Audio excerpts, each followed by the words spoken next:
really quickly shows the technique for the Mint Lift brows and mid-face. First, you want to braid the temporal hair, otherwise the barbs on the threads will pull the hairs right into the mid-face.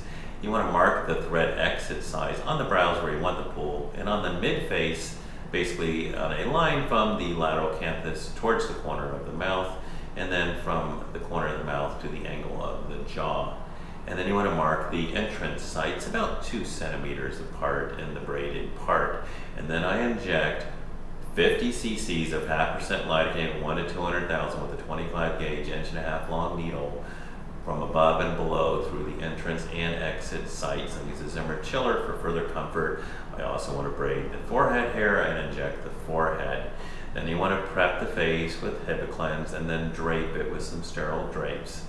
Then I make 2 1.5 millimeter punch holes, and I pass this thread passer in, pass 3 mint threads that are the 43 centimeter bidirectionals in, and then you use this blunt passer, which is a sharp introducer over it. You're passing it in the deep subcutaneous space, and then you're exiting near your marks.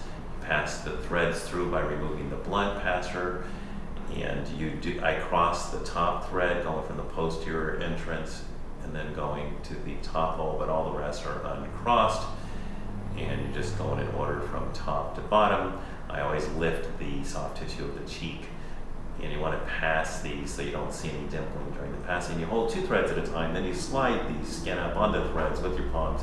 You cut the threads by pushing back on the skin each side.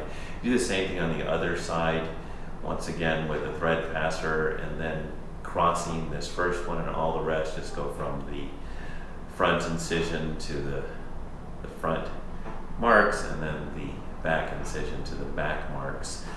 The skin is white, which is why you're not seeing any significant amount of blood. The palm lifts the facial skin, and then I'm always pressing with the scissors when cutting. Otherwise, if you smile, they will see the ends of these threads.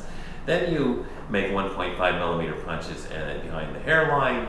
The Mint Easies are passed subcutaneously, easily and painlessly. You're passing them below the brows where you want the lifts to be, and you do 1 on each side.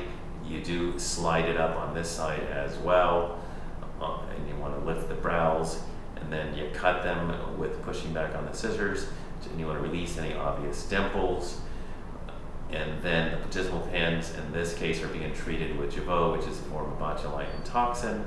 I like to apply gentamicin cream to the incisions and entrances, and this is immediately post-procedure. Day after the procedure, you see the white swelling from the numbing is gone, and you see the benefits of it, which is the minimal bruising of her face, and you do see the benefits of the threads. There's an immediate lift